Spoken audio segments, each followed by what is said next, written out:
Mary Alice McWatters, and I started Father Ryan in 1992. My name is Bill Brunner. I started at Ryan in the fall of 1982. Jim Langdon. I came to Father Ryan in 1951, to go to high school there, got out in 54. Came back in 64 to teach. I had been teaching at St. Pius. And my brother told me there was opening at Father Ryan, so I came out and they hired me, so I stayed there for 52 years. I'm Jinx Cockerham. I was fortunate enough to be hired the first year that females came to Father Ryan. I don't know if that's fortunate or not, but there weren't very many females in each class. Louis Catmany had a big say in that hire. Basically, it was you're hired, rooms up on the 3rd floor, and I went, and I was told, which I wish I knew who said this, but one young man said to me, "We'll get rid of you just like we did the lady before you." And I thought, I wish I knew who you were 46 years later. Father Joe McMahon, and I was ordained May 18th of 1984, and I started at Ryan in August of 1984. And I taught biology, all levels. Church history, and sacraments, and world religions. Math department the entire time, teaching mainly geometry. U.S. history, world history, taught religion 1 year, taught English 1 year. I coached volleyball and basketball, and I worked with the girls in the Kids Club. I was assistant coach for basketball for 5 years. I coached baseball. I was a swim coach and loved it. Freshman football and basketball, was scouting for the varsity, basketball and football. Hi, I'm Charlotte Bottoms, and I work in the main office. I started in 1986, and it's been happiness ever since. I was here 28 years, loved every minute. My first day at Father Ryan, I was scared to death. And because, Father Ryan was Father Ryan High School. Down in Memphis, it was Father Ryan High School, and I was coming from Memphis. And so I was intimidated to start out with. But I quickly figured out that it was good for me. I loved it. I could tell immediately. I went home and told my husband I had died and gone to teacher. And then he felt better about moving the whole family up here because of his job. You know what they say, you start out tough and ease up, right? Mm-hmm. I did. I remembered what it was like to be a student in high school. We were rough. And I let them know the first day it wasn't going to be a picnic. I had a certain dress I wore. It was a double-breasted navy blue power-looking dress because I didn't look very old, so that I would immediately get respect. On that topic, Jinx, you can validate this maybe. I heard stories that in your department, when a new teacher got hired, Marlene Campbell or Mary Price, didn't you kind of give them a suggestion about how to start out? I did. I said, don't smile. Is that what you're talking about? Yes. I said, don't smile for the first 3 weeks. And then after that, you can loosen up and everything will be great. I sure did. Yeah. And I also told Jack Abrams that, who runs the spirit store. He came to me and said, well, things are kind of, I said, just cut out the smiling for a while. You'll be all right. Good advice. When you said you were the first one, was Nancy Patton? Nancy was already here. Okay. Betty Gray was here. Mm-hmm. I just meant I was in the business department. There really was no business department. It was just typewriting. And then it kind of developed over the years. We had always heard the story was that your advice to them was don't smile until Christmas. Oh. Maybe you would remember that.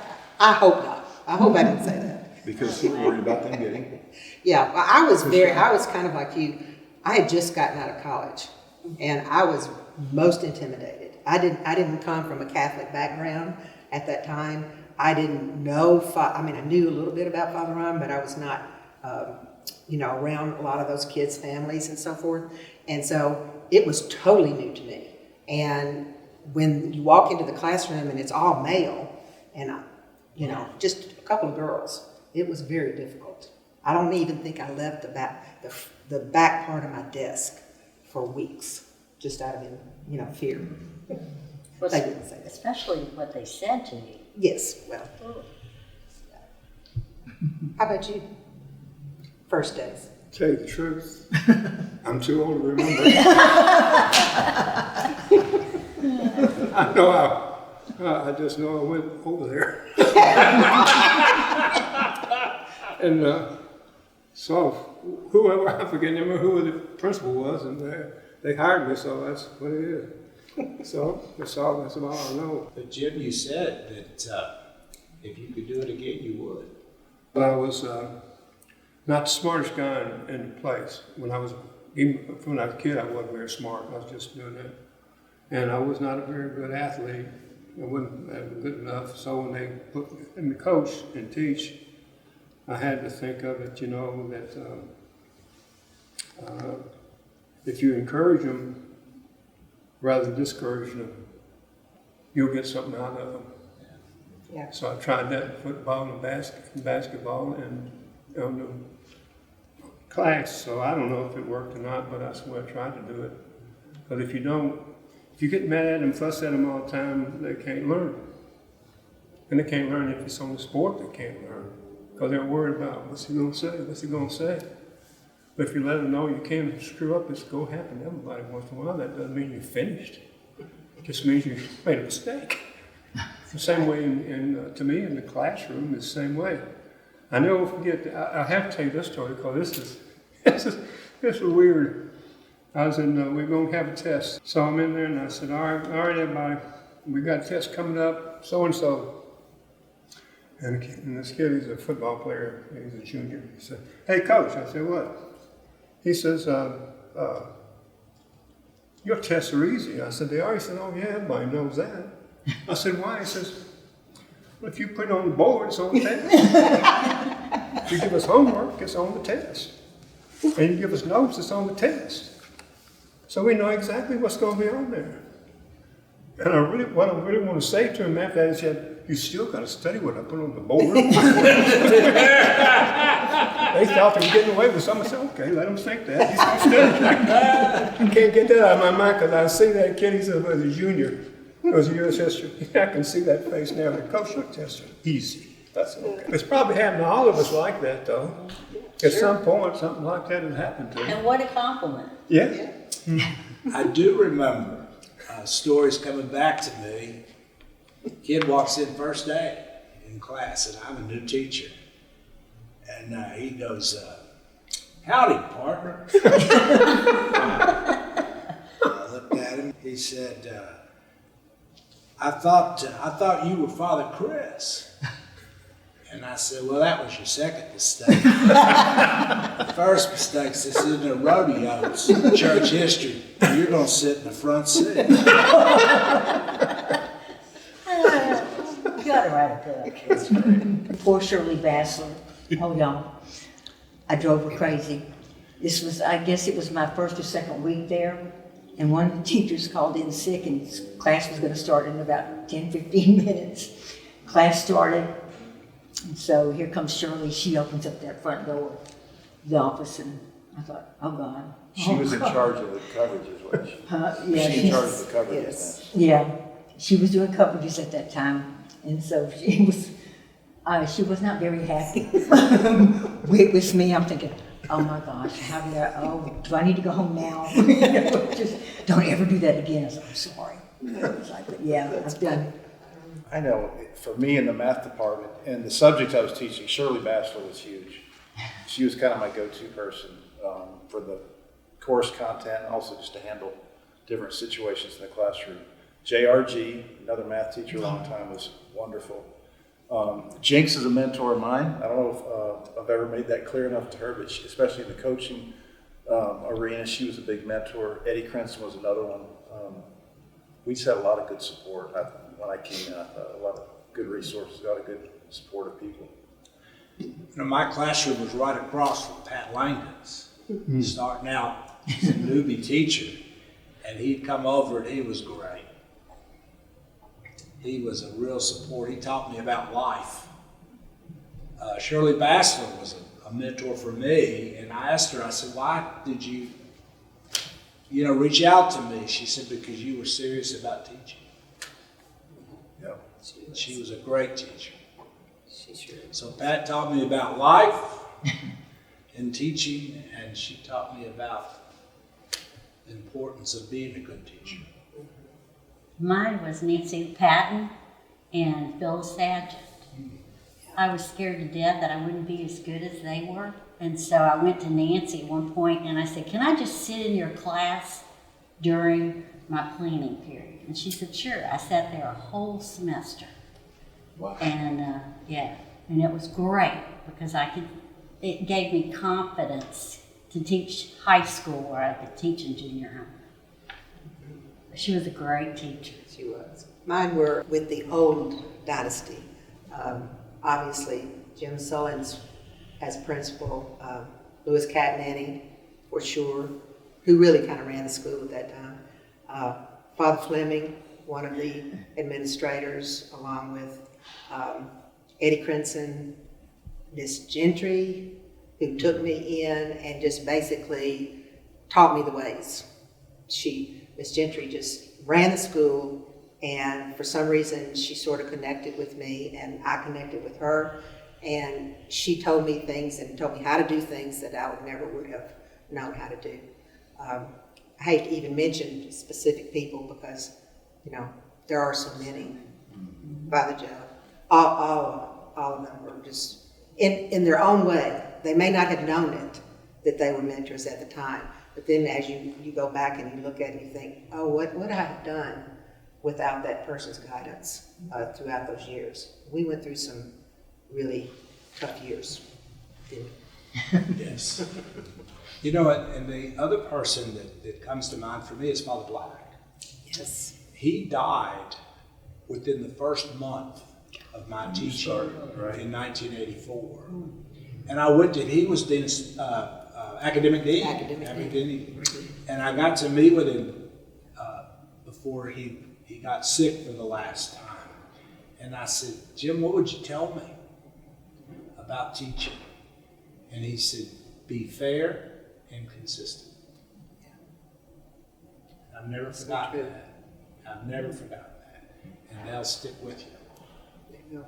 I failed to mention John Gorham. How could I not remember?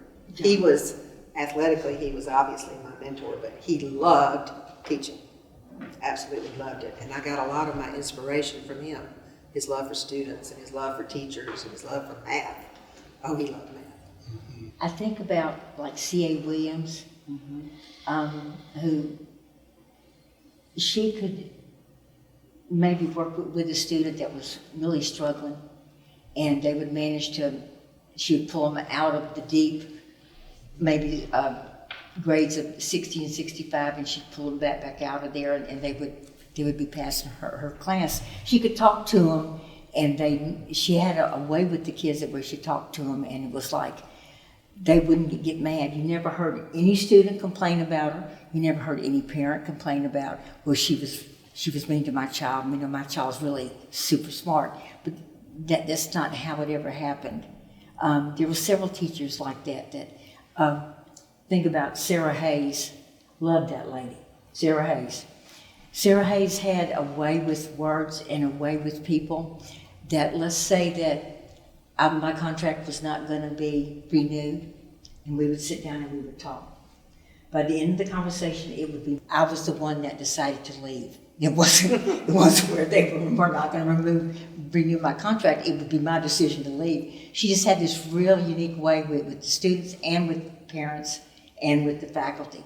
And she had a very good knack about people, about picking the right people to work, and if they would fit and not fit. So, just loved her. And she was very supportive of her faculty. Oh, yes. Very much so. No matter what it was, even I can speak for other teachers too, that would come and tell me stories. She wanted to be close to you not only as your academic dean, but also your friend. Mm. But she was my friend long before she was the academic dean. I remember when I sent you a note, or I told you, you better let her get the job. But, and I hope it pays a lot more money. That's what I said to you, and you laughed at me. But she loved kids, She absolutely loved them no matter what. She could find something good in all of them. And, you were talking about firing people. She could fire somebody and they would thank her for it. It was about like that. She defended faculty, and was very supportive. And also learning more, because one thing I got to do at Father Ryan when I came is go to a science convention. I thought I had died and gone to heaven again. And she made that happen for me. Think about Mary Jane Baker and Carolyn Lavender and Becky Young. Yeah. They were the epitome of what you would want your daughter or, to be like. Because they were just the ultimate of fashion. And ladies, truly ladies. You didn't dare hear them misstep or see them misstep or say something bad. I didn't, but, and I'm sure that they didn't do that, but just real ladies. And I always wanted to be like Mary Jane Baker. I wanted to be little like Mary Jane Baker. I think what made, to me, again, I'm speaking for me because I don't know about anybody else, but what made Father Ryan what it is, it was people got along with each other. And the administration, I think, was responsible for that because I know of all the principals there never gave me the impression that, hey, I'm running this place, I'm a big shot. They were just one of us teaching the kids. And if you went into staff, all the staff people, Miss G, people like that, if you had a question, a problem, say, you asked them and they'd try to help you. But there was nobody in those areas that said, no, I don't have time for you, I gotta do this. So I think that's what, at least that is to me, that's what made Father Ryan such a good place to work, because just everybody got along. I don't know about y'all, but that's the way I saw it. And I think too, remember we called ourselves the Father Ryan family. Yeah. Right. And Linda Donnelly was very instrumental in that. And she really was for the office, her caring spirit. And that was really, it wasn't just a saying, but it was a reality. And there was a real bond that we all shared. And also, I think Linda Donnelly was just so important to that she had a great heart. See, all the office people were just like that, though. Yeah, that's right. Everyone, You were great. They were all just easy to get along with. You were a refuge for us from the storm. Yes. It's really true. I never really knew how much that meant until I had to have the brain surgery. When I had to have the brain surgery and how everybody in the school was just all around me. And I could feel it then for sure. And I think we were like 7 years. I was 7 years at Father Ryan before that happened. Everyone kind of took care of one another. Yeah, I think so. Really, now Linda was just the epitome of Father Ryan, that she always wanted to do what was the right thing for Father Ryan. And now that's not going to look good. Now we can't do that. Or you put any kind of perception, it had to be Father Ryan. What Father Ryan would, or what you would expect Father Ryan to have. Just like graduations and baccalaureate, and It was so hard. yeah. She's just a good lady. She has everyone's best interest at heart that worked there. She would maybe have some of her favorites. No, we shouldn't be doing that. She would just kind of set them straight. But she's just a neat lady. Just love her. Yeah. Just love her. I also think that Paul Davis' name should be in this, even though he was younger, considerably younger than me. I just remember when he was teaching, how the students loved him as a teacher, as an instructor. He was so good. And then as he went through the ranks of every position that we needed, sacrificing so much to do the best for Father Ryan. Whether he really thought he should be doing it at that time or not, he went ahead and sacrificed and took over those positions. And how wonderful it is to be able, for me and for him, all of us, to be able to have your faith, to share your faith as the core along with your academic life. I mean, how much better can you get than that? And again, for me, it was to be spiritually and pastorally present to you all. And I got the privilege of baptizing Paul and Teresa, Philip and Kevin, and so many events like that. And especially as associate principal, I thought the best way to care for our kids is to care for the family. To care for the family. And I really tried to do that. You did. And remember Pat Simpson? You know, Pat's stoic, you know, but by darn, if somebody needed help, he was always knocking on my door saying, Father, this person's in the hospital, this person needs help. He would always come. I think you're like that too, Bill. You were always, somebody needed something done, you always did it. No, thank you. Thank you. Who was the Chinese teacher? Didn't you move her? Sabrina. Yeah, Sabrina. Sabrina, yeah. Didn't you move her? Yeah, several of us helped. Yeah. But I, when she told me that, I thought, God, that's just an example. Well, I learned it here. I mean, everybody, like I said, everybody Yeah. was connected and cared about each other. And when somebody needed something, we would just do it. Remember whenever the flood hit and everyone Yeah, jumped that's in? exactly what I was thinking. Yeah. Blood hit. Everyone jumped in and helped Regina in the business office and, Jim Derrick. yeah, just came in and cleaned and moved things, and it was just one big family. But that's just how it's always been. Well, since I've been there, and I'm sure it was before you. And it continues today. Yeah. Is it that, would you say it's that way now, still at Ryan? Yeah. Because it was when we were there. I mean, it was like a big family, really. Really wasn't when Mom was there. I think I felt that way. It's good. I hope we keep us going that way. I'm sure it will. I think so. Well, that's good we did. I'm going to talk about you and Shirley talking. So we had a great, and some of you were part of this, but for many, many years, I'm thinking all through the 90s, half the 2000s, we had a group at break. A lot of us would go to the faculty lounge.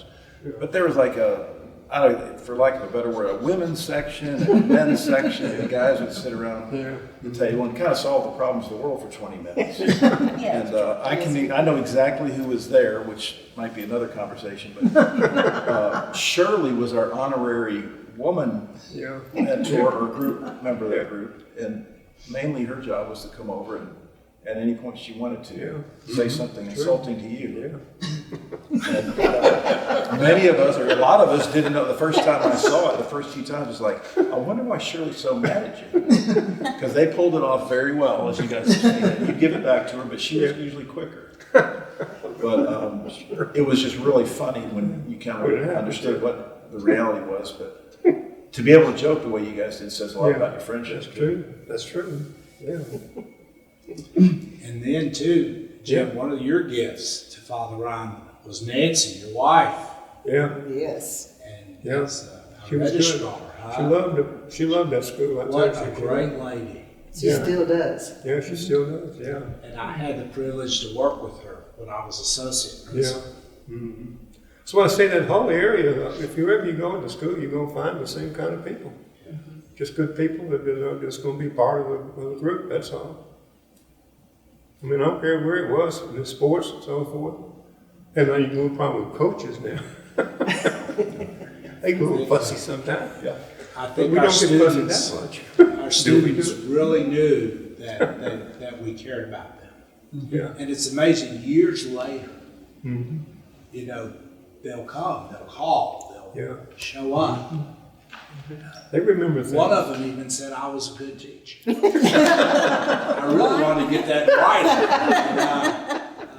It was also a place where we can practice our faith.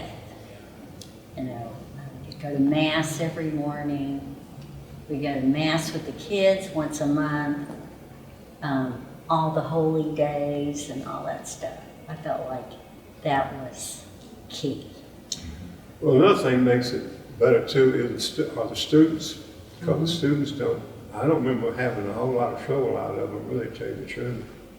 They just come in there and sit down, take their notes, see coach, and go on out, right? Well, you know, there were a few, Jim. One of them, I'll never forget walking into tennis class, the guy was bright. And I said, you know, I need to explain something to you, but this is not a correspondence school. You know, attendance is mandatory here. And he laughed. I think Father said it pretty well first, because that's the words he used were the words I was going to use as far as us staying here. it's easy to say people are the reason, and that is the big reason. And the mission of the school is something I think we all believed in. But the people include a great group of faculty and staff. You know, your colleagues are just wonderful. But overall, the students are great too. I think the older I get, the longer I teach, I kind of feel like, wow, I never appreciated how lucky, how good I've got it when these kids come in. They want to learn. Mm-hmm. And for the most part, they do that. They follow the rules, and it's rewarding when you really step back and think about it. But it's easy to say, oh, the community thing, but that's real. That's it. And there's people here that have been friends because of their jobs for 20, 30, 40 years, and they stay friends long afterwards. It's just that, it is that sense of community, and that includes the students, that includes their parents. We've got a great group. And you know, I think that the commitment of faculty, look at the years here. I think of Sarah Hayes again. You know, she's so gifted in so many ways. And she got cancer that led to her death. Mm-hmm. And she told me, but what greater cause could there be than Catholic education and Catholic education in Father Ryan? And she meant that. Mm-hmm. Remember when she had the chemo and lost her hair and then had the crest tattooed in the back of her head? I mean, that's big. That is big. But she was all for Ryan. I think as a mother, a female, a lot of my desires, not only the commitment of, I loved teaching. I loved teaching. I loved athletics. But along with that, there were so many people before me that I would see, let's say at Mass, you would see so many people that were on staff with their families every week, you know, and so faithful. And it just kind of, you know, it just really impressed me, because at that time I was not Catholic. And I knew that even though I had opportunities to leave, I never have said that before, several times. And as I thought about it, I always wanted my family to be a part of that. My children, my grandchildren, to have and to experience everything that I see others, you know, so forth. And so that's pretty much why I stayed. So they would all and have Jinx, that option. You would have your teams at Mass. I would. In the morning. You set the mark. You know, I remember celebrating Mass at 7:15 in the morning. Yeah. And we would have a good turnout. But Jinx, your teams were there. They were. And I great. think I mentioned that to Pat Simpson, that it'd be good for his teams to be there. But yeah, I mean, to have Mass and to see this faculty and administration, staff, and students were all gathered there. I remember we had a faculty meeting one time, and you gave a talk about wanting the faculty members to be at Mass. Do you remember that? No. You said you wanted faculty members at Mass in their own parishes. Oh. Not at Father Ryan, but in their own parishes. I'll I never do forget remember that. that. So I feel guilty, you know, on those days when you didn't make Mass. Oh, knows I'm not at Mass. Yeah. Do you remember that? Yeah, I do remember. That was when I first became associate principal, when I crashed into it. There were these two guys, older men, that came into my classroom to hang up a television, okay, you know, so that we could do PowerPoints and we could do all that. And a science room has two parts, okay, the lecture part and then the lab part. And so I said, they can go on and hang it up there because we're going to be in the back. And we were going to take the DNA out of our cells, okay? So it was lunch. Lunch was going to split us in half. So I said, now guys, when we do our lab, we're going to do it after lunch. And they went, okay, and off they went. And these two men came to me and they said, are you really going to take the DNA out of their cheek cell? And I said, yeah. And he said, can we watch? And I said, not only are you going to watch, you're going to do it. And so I got on my computer and I sent Sarah Hayes a note. I don't know why I didn't send somebody else. And I said, these two gentlemen are going to be doing a lab with Mindy, so they are not to get in trouble with their company about putting that television set there. And it was great because the kids got excited because they knew something and they were able, they barely had heard about DNA, much less see it. Okay? Yeah. So it was really great. The kids were great about it. I don't have a big, interesting story like that. Oh, you did? Well, that's because I have a million little ones that were just, I Right, can't that'll even, well, I mean, how many days I could literally walk into that room and have the day go by like that because we had a great set of students and they would eat out of your hand. You ask them to jump and they'd say how high. And I love teaching, but that was a big reason too, because when you've got students who want to learn, it's the best job in the world. It's not always that way, but overall it's just been fantastic. I mean, that's just my big takeaway is this has been easy to teach these kids because they're so receptive and we've got such a great team here. We started with black Royal typewriters. And then when you watch a movie, you'll watch those black manual Royal typewriters. That's what That's they had. what you started with? That's what we started with. And the story goes that when the students would get tired, they would just throw one out of the window. And, in the old school, we had that little ledge right there, so you could actually see over it. I don't know if that's true or not, but I think it probably was.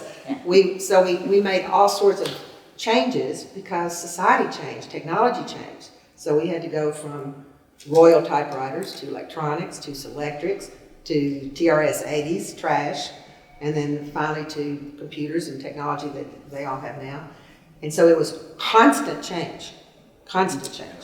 And it eventually got to the point to where the kids almost knew more than we knew. And that's probably true to an extent on a lot of what they did. But there were lots of little incidents, but the first part of it was all male, and they thought they knew everything. So you had to get over that. You had to get them to where they weren't so knowledgeable. The females took over after a while. I just never thought though about how every couple of years you guys had to change. Every few years. It's not like a history class or a math class where you're just building on it. You are constantly learning, constantly changing, and teaching methods, and all your methodology had to change, Because I just remember the typing classes with the Yeah. Selectrics, Yeah. and that was my only experience as a student. And you know your keyboard now, don't you? Oh Yes. my gosh. It's like Yeah. That was the greatest class I took. ASDF, JKLC. And Jinx and Paula Jackson, they taught me. Yeah, that's right. I never learned to type. What a I was skill in the that typing class, and we'd do those speed drills, and one of the kids would say, "Father, how'd you do?" I said, "Keep your mind on your own paper." I told him I'd stay for the whole semester. I'd gotten the PN. It was great. Those were the days. I loved it. I loved Oh my gosh, that was an invaluable skill. It I was is. so thankful, and I Me learned too. that. You take that forever. Yeah. Type all your papers in college. Yeah, absolutely. I loved it. I didn't learn enough because I got one finger. If you let me do one finger, I can do it. But I tried all this and it never worked. I think too, the losses we experienced. The greatest loss is to lose a student, and we did. But we as a community would pull together, and it would really be a profound experience for all of us. I remember that. I mean, the closeness between faculty and staff and students. We all pulled together. It was everyone. It was a time of spiritual closeness and of really being there for each other. I remember when you had to tell us that Sarah had died. Oh, put this on there. And I had to go back to my classroom to teach. That was hard. And those little kids, they're not little, but they were just so wonderful to me because they knew she was important to me and everything. We're celebrating the 100th anniversary. Exactly. Ryan's from its beginning to the present is incredible. that the school's still here, going through all the different changes that we've known in the 60s and 70s, all that the 80s, and that there's stability now, and I mean, it's the go-to school. I think that to have been a part of that in our years past. For sure. Yeah. I mean, there's a miracle there. It's a miracle, because of the changes in the church, the changes in society, Yes. the changes in our families that we have. It's incredible. Yeah, it's kind of humbling when you think about we've been a part of something so profound, and it's been around 100 years and been very successful.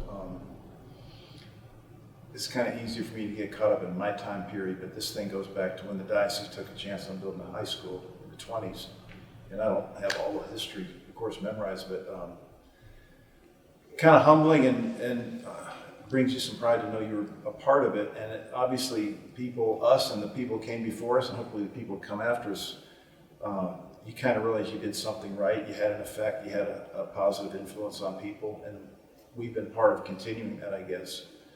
And we've made a difference, and it just, by teaching, caring, helping these people along, I think Father Ryan's made a difference in Nashville and throughout the state, throughout the country.